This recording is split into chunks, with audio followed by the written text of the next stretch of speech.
mieux travailler ensemble en alliant sens, épanouissement et performance, j'ai envie de vous montrer ce que j'ai la chance de voir tous les jours. Des personnes engagées, des initiatives créatives et surtout beaucoup d'envie de progresser vers une entreprise meilleure. Bonjour Frédéric, j'ai la chance de t'accueillir pour partager un moment ensemble. Donc bienvenue avec nous sur cette émission du Mieux travailler ensemble. Bonjour Amélie, sympa d'être là. Frédéric, donc j'ai la chance de t'inviter ici. Nous sommes rencontrés il y a déjà quelques années et j'ai trouvé que tu avais un regard bien particulier sur le mieux travailler ensemble dans ton entreprise. Peut-être qu'avant d'en parler, est-ce que tu pourrais te présenter en quelques mots et puis présenter ton entreprise et ce qu'elle fait ? Avec plaisir. Donc, je m'appelle Frédéric Heymans, j'ai 52 ans et je suis ingénieur biochimiste de formation. Je suis directeur général de l'entreprise Recitech depuis 2018. C'est une entreprise que j'ai rejointe déjà en 2001, donc ça fait très longtemps que j'y suis, mais j'y suis arrivé comme responsable environnement. Et progressivement, j'ai eu plusieurs casquettes jusqu'à prendre le gros chapeau de direction générale en 2018. Alors, l'entreprise Recitech est une entreprise de 50 personnes, PME, industrielle, basée dans le bassin minier à côté de Lens. Et notre métier est de traiter et de valoriser des déchets industriels qui contiennent du zinc par voie pyrométallurgique, donc dans un grand four, et en faire un concentré de zinc qui permet de refaire du zinc métal par après. Et donc, on est un acteur de la boucle d'économie circulaire du zinc.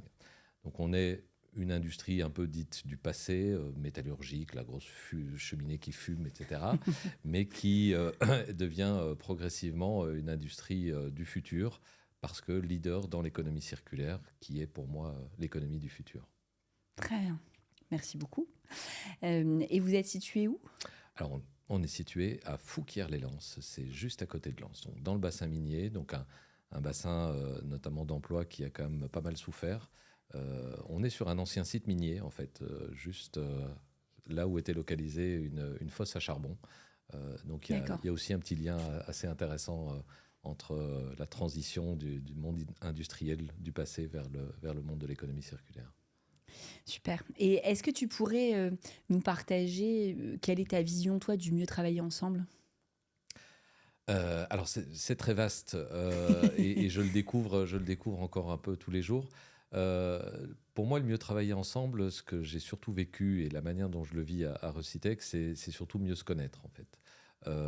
Alors, mieux travailler ensemble, ça veut pas dire être tous des grands copains et partir en vacances ou se voir tous les soirs après le boulot. C'est pas spécialement ça, mais c'est surtout mieux se connaître l'un l'autre pour voir comment l'un et l'autre peut réagir à telle ou telle discussion, commentaire, remarque et échange. C'est aussi une grande question de respect pour moi. C'est de respecter l'autre dans ses différences, dans ses choix, dans ses décisions. Il y a une question aussi, je trouve importante dans le mieux travailler ensemble, qui tourne autour du bien-être, du bien-être au travail, et notamment dans le monde de l'industrie lourde qui traite des déchets, et nos déchets sont des poussières qui contiennent des métaux lourds. Donc il y a tout cet aspect de cadre de travail, de faire attention à la sécurité, au confort entre guillemets, au confort de travail. Tu as des exemples justement de confort de travail dans l'industrie ? Alors, oui, j'en ai quelques-uns. La particularité de Recitech, c'est que, et on y reviendra certainement, c'est qu'on a une pyramide des âges un peu particulière. C'est que on a une moyenne, au niveau de moyenne d'âge de nos opérateurs, aux alentours des 52, 53 ans. Donc, des gens qui ont passé une grande partie de leur carrière à Recitech, qui sont un peu vieillissants, mais ils restent en pleine forme, mais voilà, le corps n'est plus pareil. Et donc, il a fallu finalement accompagner le vieillissement de nos salariés dans un environnement industriel, la sidérurgie, qui peut être un peu lourd physiquement. Et donc, par petites touches, on a amené des améliorations, donc beaucoup plus de caméras, par exemple, qui permettait d'éviter à ce que les gens fassent des kilomètres ou des centaines de mètres pour aller voir tel ou tel lieu. Ils pouvaient le voir à distance tout en restant installés en salle de contrôle. Travailler sur le poids des équipements, des marteaux ou des barres, essayer de les alléger. Travailler sur, bien évidemment, l'exposition aux agents chimiques, essayer de les diminuer directement à la source et non pas leur demander de porter un casque scaphandre tout le temps, mais d'essayer d'un peu mieux isoler ça. Oui, donc c'est pas forcément un baby-foot dans la salle de pause, c'est des choses assez pragmatiques. Et je peux te confirmer qu'il est toujours pas là, le baby-foot. Parce que justement, tiens, petite anecdote, au début je pensais faire un baby-foot, parce que c'était un peu la tendance, faire un baby-foot, un flipper, etc. Et quand on a refait complètement notre réfectoire, notre salle de pause, on s'est posé la question en se disant tiens, pourquoi pas, et là finalement une grande majorité de gens ont dit non, on n'en veut pas, parce que pour nous la salle de pause c'est aussi l'endroit où on peut se poser, où il n'y a pas de bruit, où on peut se discuter tranquillement ou juste s'asseoir et lire un livre, et on n'a pas envie d'avoir 4-5 personnes qui hurlent autour d'un baby-foot. Donc voilà, donc c'est ça aussi, voilà, mieux travailler ensemble, c'est aussi respecter ces avis différents et essayer de trouver le meilleur équilibre pour tout le monde finalement.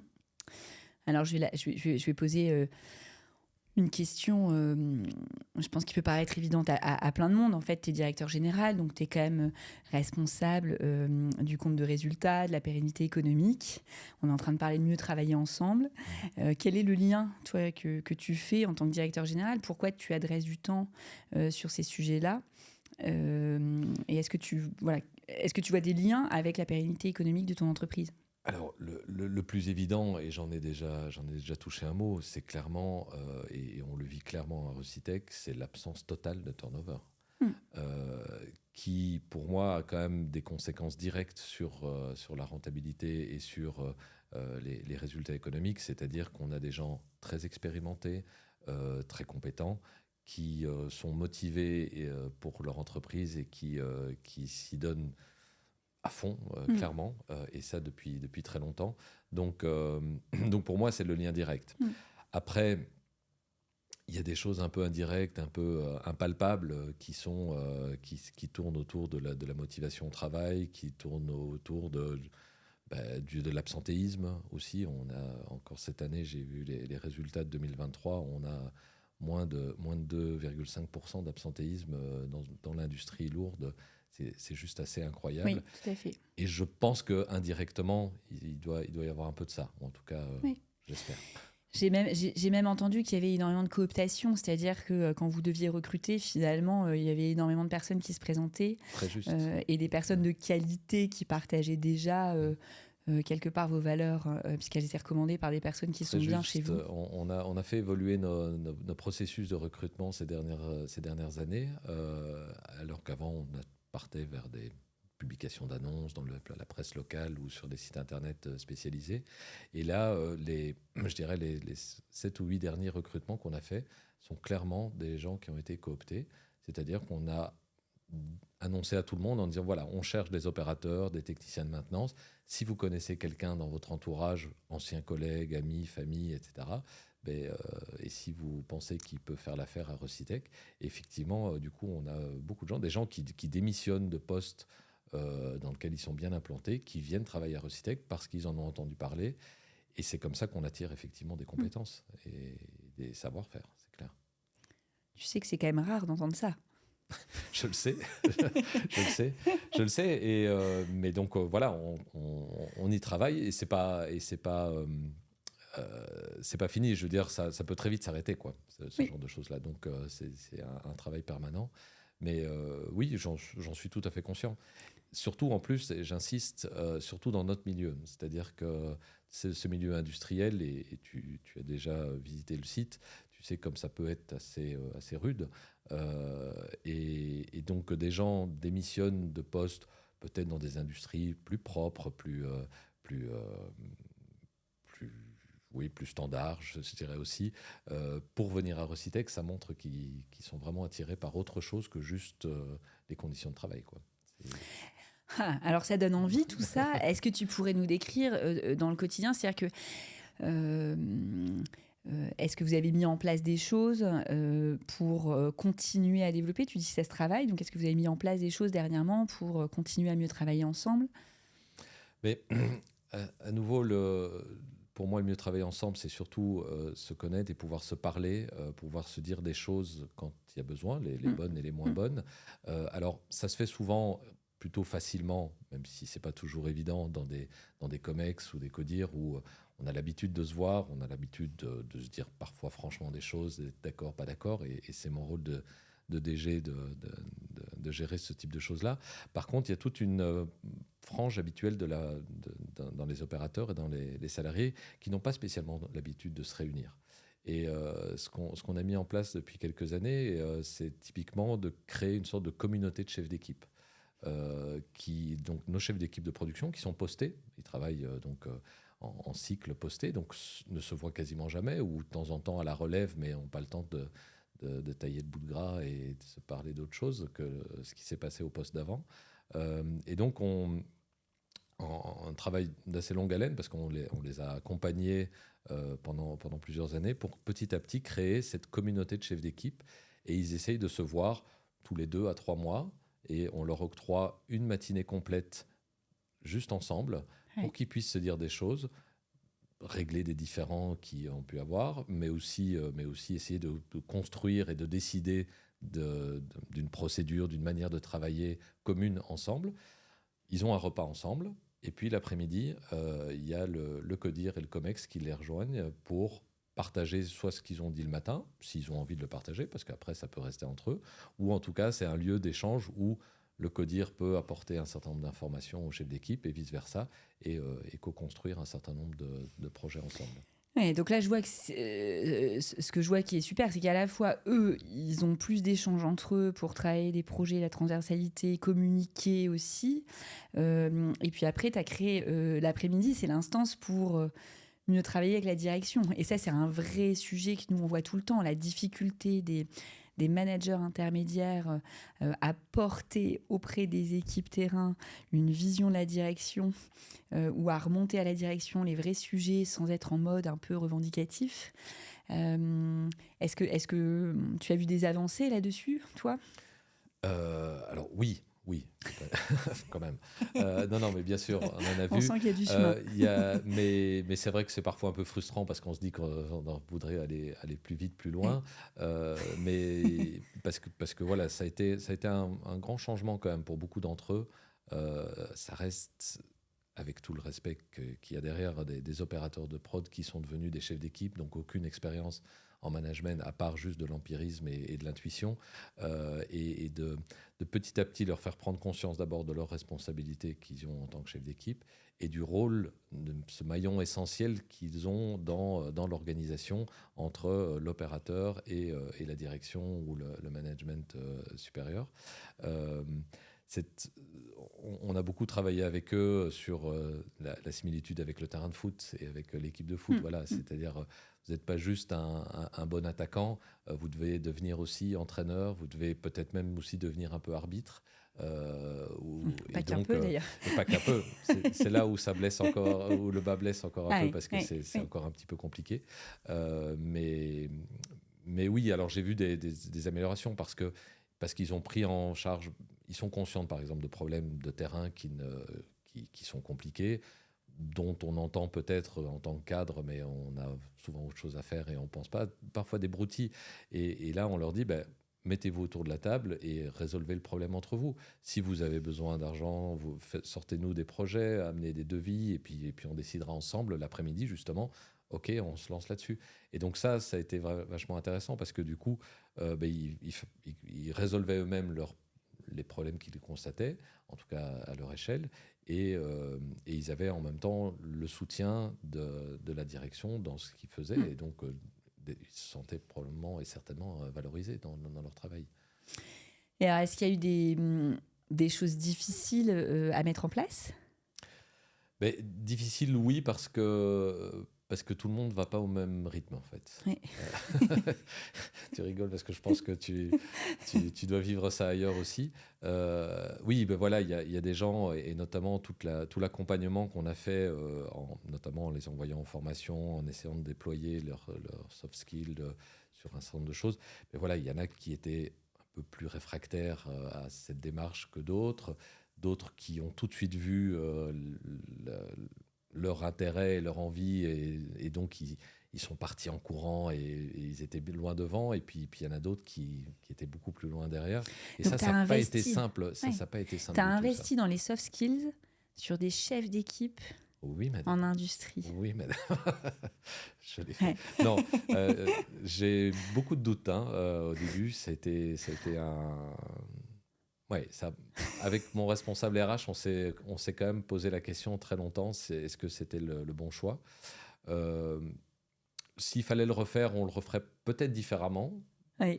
parce qu'on a appris, mais on le referait. Oui. Voilà, alors Oui. peut-être différemment, avec des étapes intermédiaires, je ne sais pas, mais en tout cas, moi, ce que j'ai adoré, c'est que ce type de formation, qui était une formation et un accompagnement assez lourd, il y avait quand même 2 jours, plus du coaching individuel. Et quand j'ai vu des chefs d'équipe revenir après cette formation et me remercier avec, allez, c'est un peu cucu de dire ça, mais presque la larme à l'œil en disant: cette formation m'a changé la vie, ma femme me reconnaît plus. Enfin, voilà, Oui. donc vraiment des transformations profondes. On se dit waouh, ça a peut-être touché des choses. Alors d'autres non, mais c'est ce que je disais, ou beaucoup moins. Donc c'est ça qui a été un peu compliqué, de faire avancer tout le monde dans le même sens. Mais en tout cas, ça les a transformés d'une manière ou d'une autre. Voilà, certains plus que d'autres. Et à nouveau, je reviens à ce que j'ai dit au tout début sur le mieux travailler ensemble, c'est-à-dire qu'ils ont appris à mieux se connaître et à pouvoir mieux connaître ou appréhender les comportements des autres, parce qu'ils connaissaient les soft skills, ou en tout cas, ils avaient une idée des soft skills de leurs homologues, et donc avoir des discussions un peu plus apaisées, plus constructives aussi entre eux. Oui, parce que c'est pas forcément des choses qu'on apprend à l'école, et peut-être moins en plus dans des études courtes où c'est très pragmatique. Surtout qu'à nouveau, ce sont des gens qui sont rentrés à Recitech il y a 25 ans, 30 ans, et qui sont devenus chefs d'équipe simplement parce qu'ils sont devenus très bons techniciens, et que la logique faisait qu'ils devenaient chefs d'équipe. Mais quand on est chef d'équipe, c'est pas juste être super technicien, quoi. C'est qu'il y en a quand même. Un four, c'est relativement facile à gérer, et on appuie sur un bouton, il réagit. Un opérateur, c'est un peu différent. Et donc là, on a travaillé, on a vu ça avec les managers opérationnels, avec tes managers et tes membres de CODIR. Est-ce que tu as travaillé sur des sujets pareils pour avancer sur le mieux travailler ensemble ? C'est quoi les sujets un peu qui sont importants pour vous ? On l'a fait un peu de la même manière qu'avec les chefs d'équipe, je dirais en un peu plus... en un peu différent, parce que effectivement les bases étaient déjà différentes. Donc, mais autant avant que je prenne la direction générale, mon prédécesseur organisait des séminaires ou des rencontres une fois par an pour réfléchir, mais il n'y avait jamais vraiment d'objectifs, d'accompagnement, d'ordre du jour très précis. Et moi, une de mes envies quand j'ai pris la direction générale, c'était vraiment de se dire que c'est un moment phare, ces séminaires. Et c'est pas un séminaire à Dubaï où on va juste aller sur la plage. Non, c'était vraiment des séminaires de travail juste où on sort, on prend l'air, on sort de l'entreprise pendant 2 jours, et on construit quelque chose ensemble. Et là, j'ai pu être accompagné aussi pour qu'on puisse finalement apprendre à nouveau à bien se connaître, à découvrir, à définir par exemple les valeurs communes qui nous reliaient, et de s'appuyer dessus pour ensuite dérouler le plan stratégique de Recitech et la vision stratégique de Recitech, en s'appuyant sur des valeurs communes, sur les talents des uns et des autres.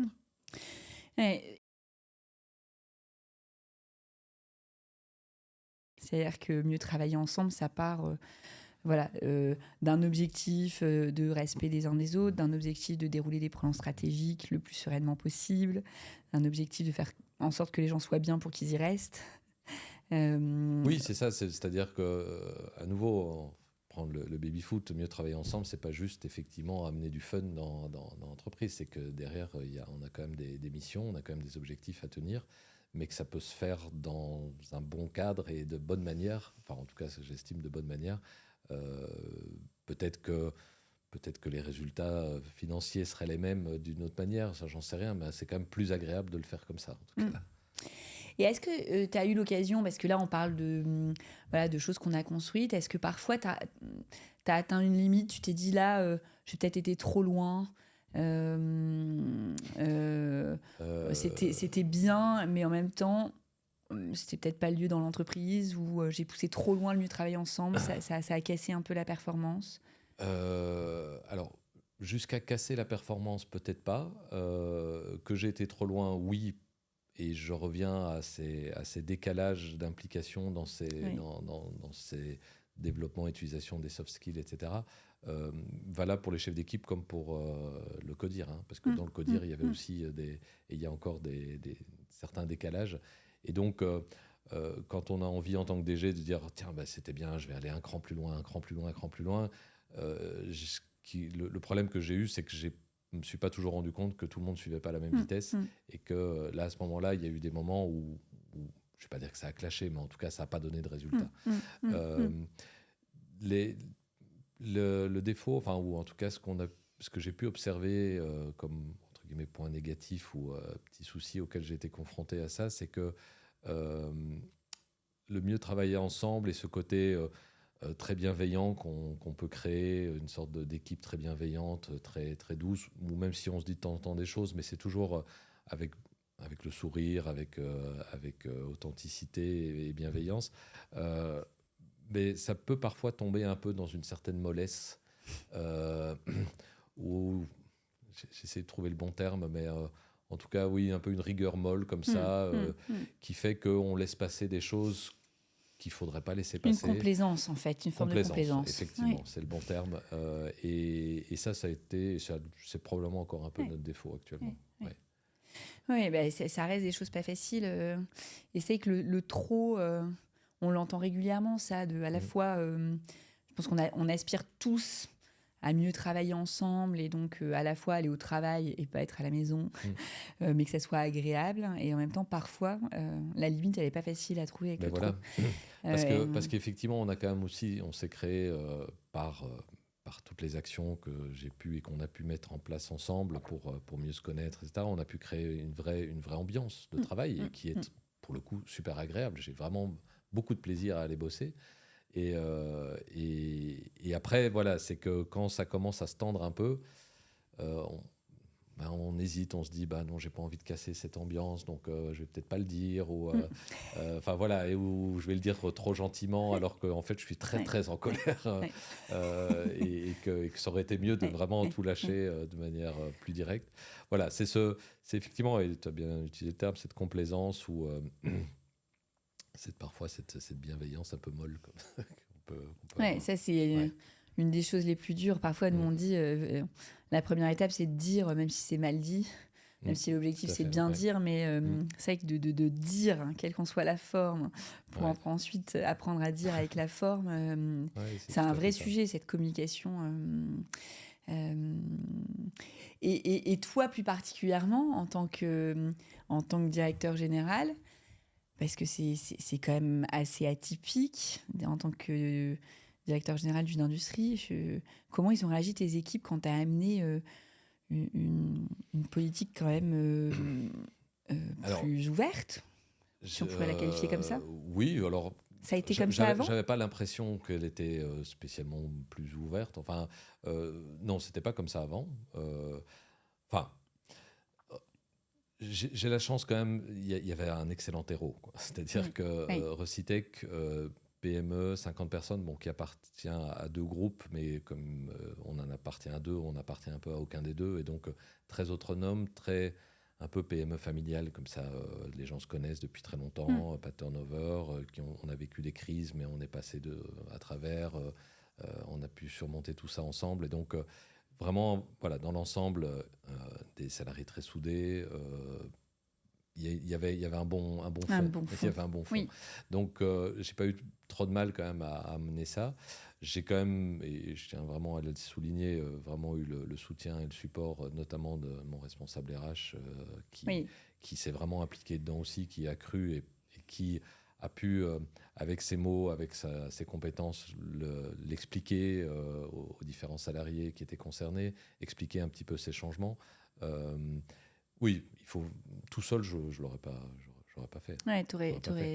Et aussi d'être aidé par des personnes extérieures qui guident un peu et qui permettent d'orienter. je repense à nouveau ces histoires de communauté de chefs d'équipe. Avant qu'ils puissent être capables de se réunir tout seuls et de discuter, il y a quand même eu pas mal de personnes, notamment des partenaires extérieurs, qui les ont aidés à faire tout ça. Parce que c'est pas évident, quoi, quand on l'a jamais fait. Oui. Ouais. Et aujourd'hui,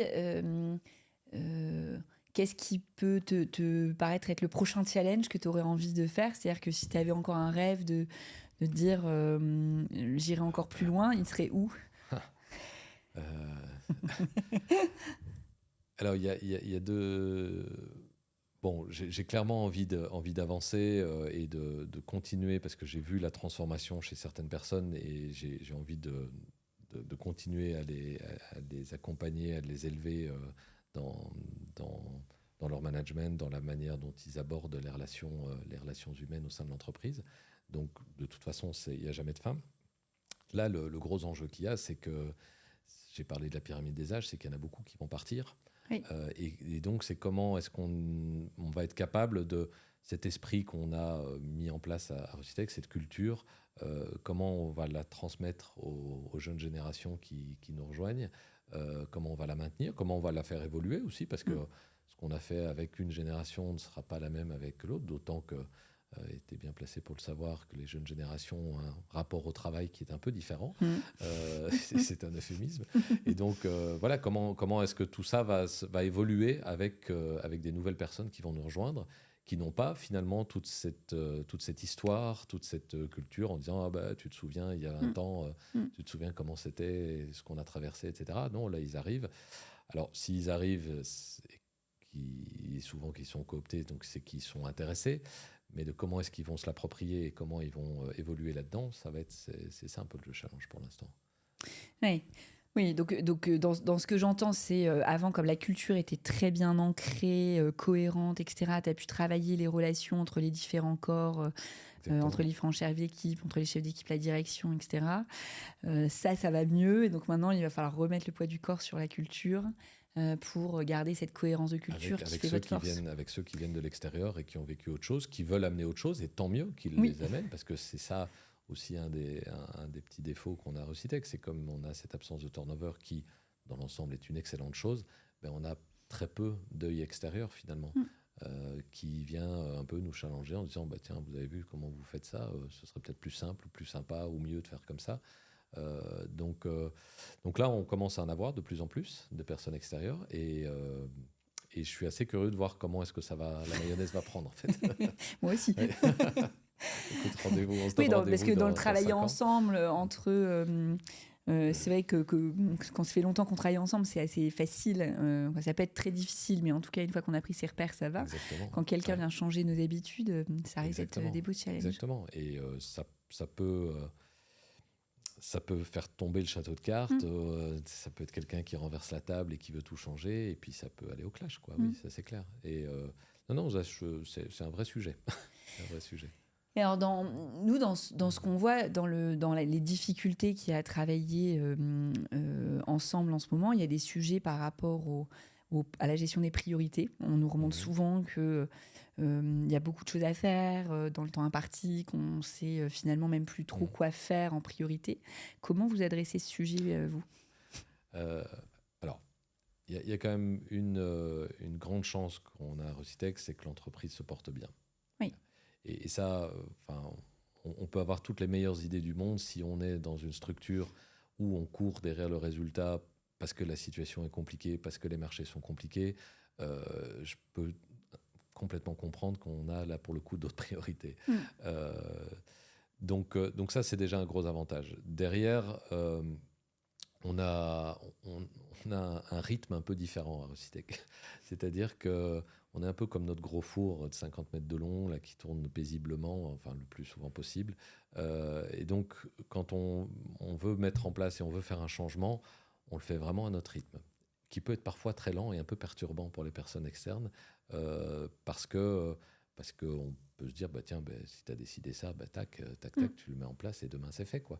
Non, pas à Recitech. On prend le temps d'expliquer, on amène les choses au fur et à mesure. Et du coup finalement, ça ne prend pas beaucoup de temps. C'est-à-dire que vu que plutôt que de se dire on fait un gros changement et on se met à fond dessus et ça prend un temps fou et du coup on n'a plus le temps de faire d'autres choses, ben là on y va par petites touches. Et ces petites touches, ces petits changements comme ça, un petit quart de tour et puis de nouveau un petit quart de tour, et ben finalement ça ne mobilise pas tellement, mais au bout du compte, le changement il est là, quoi.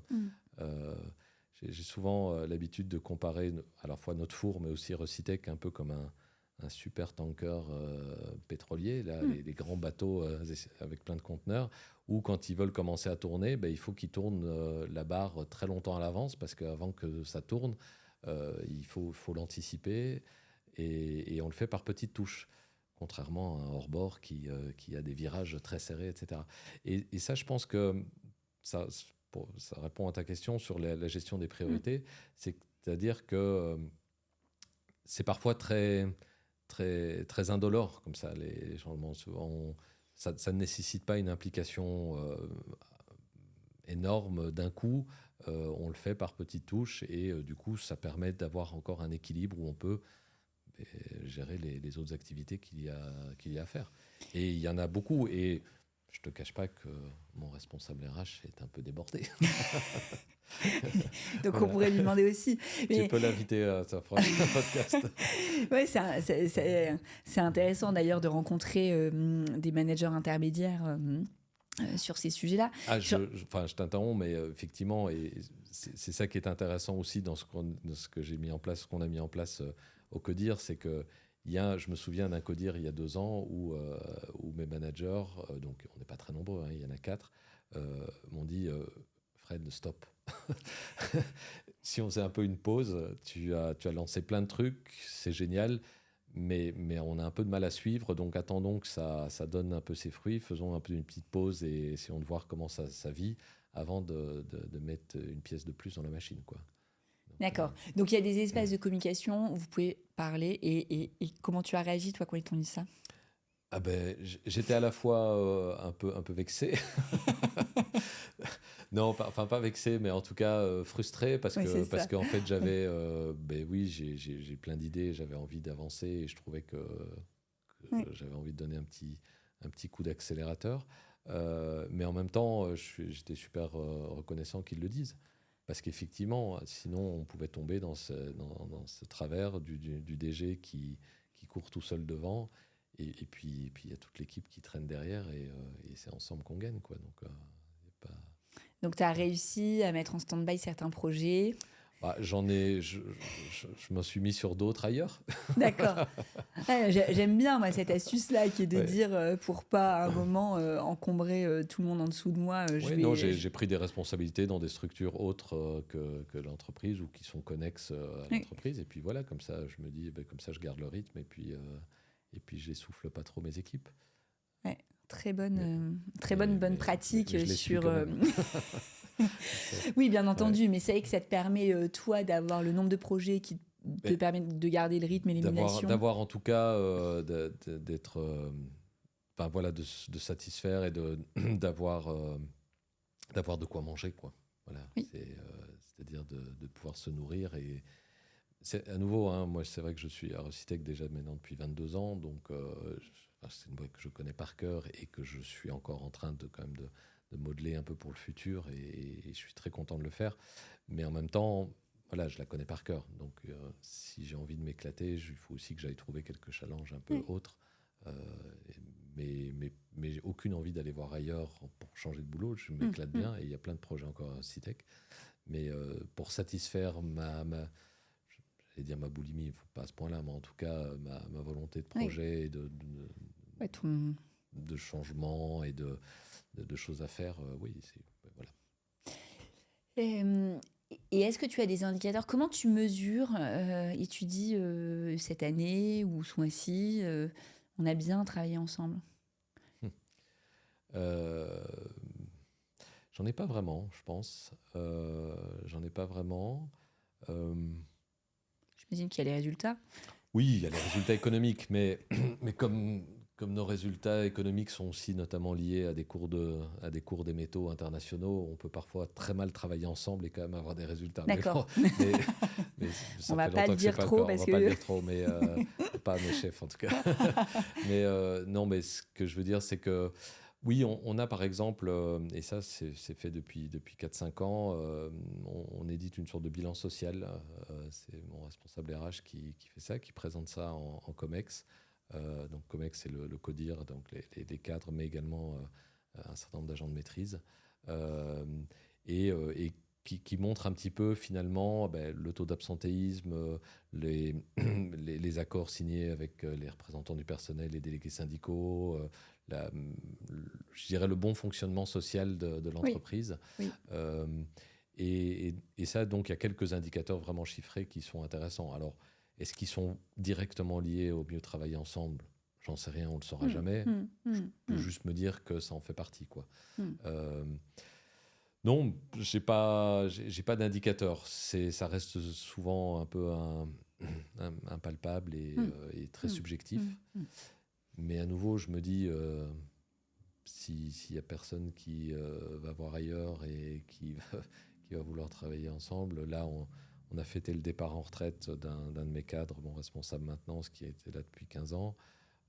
Quand j'ai vu le nombre de personnes qui étaient présentes à son pot de départ, des opérateurs, des techniciens, des sous-traitants, des fournisseurs, des gens qui étaient déjà en retraite depuis longtemps, qui sont revenus pour lui. Je me dis que voilà, ça c'est un indicateur que je me dis, c'est quand même plutôt sympa, quoi. Oui. Travailler à Recitech. Oui, donc ça se joue sur des petites choses. Oui, bien sûr. Et donc quelque part, dans ce que j'entends, il faut aussi aller regarder toutes ces petites choses.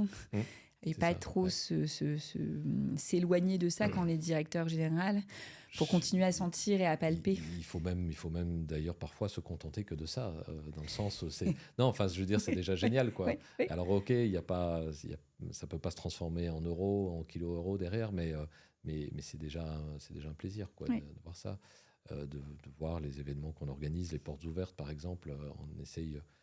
tous les 5 ans de faire un gros événement pour nos anniversaires. Là, c'était les 30 ans, et donc porte ouverte pour le grand public, mais aussi pour les familles. Et on a reçu plus de 400 personnes comme ça dans le bassin minier d'une industrie lourde, plus de 400 personnes qui viennent voir ce qu'on fait. Et les salariés qui amènent leur famille, leurs enfants, qui disent viens voir.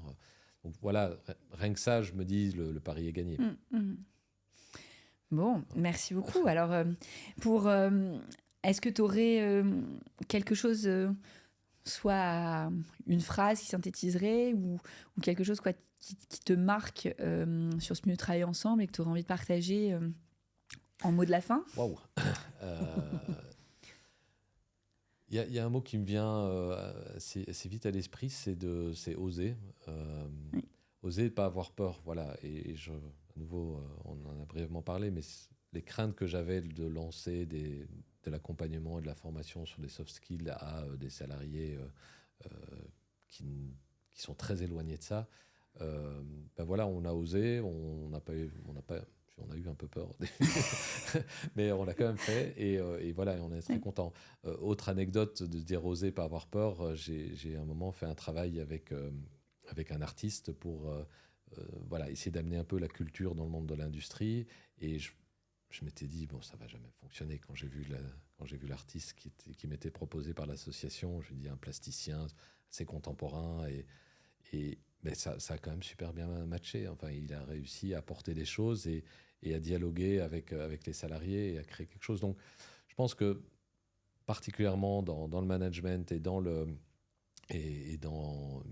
bien-être au travail, il faut oser. Pas avoir peur de tenter des choses. Oui. De toute façon, ça se voit très vite si ça marche pas. Ça se voit moins vite quand ça marche bien, parce que ça manque plus de temps, mais ça va très très vite quand ça marche pas. Donc voilà, si ça marche pas, on passe à autre chose. On réajuste, mais voilà.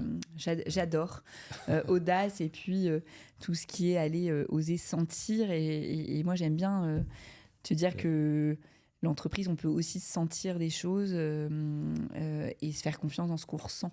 Donc, oui. Donc voilà. Suivre ses intuitions. Suivre ses intuitions, c'est un grand sujet. Bon, en tout cas, Merci beaucoup Frédéric Mais de pour, rien, Amélie, pour cet avec plaisir. échange. Moi j'ai entendu plein de petites astuces très pratiques sur des choses qu'on peut mettre en place dans le quotidien opérationnel de chacun. Et donc merci beaucoup d'avoir pris ce temps avec nous, Grand de nous plaisir. partager à la fois ton envie, tes initiatives et ton engagement. Donc à très bientôt, Suite au prochain épisode. suite au prochain épisode. Au revoir. Salut.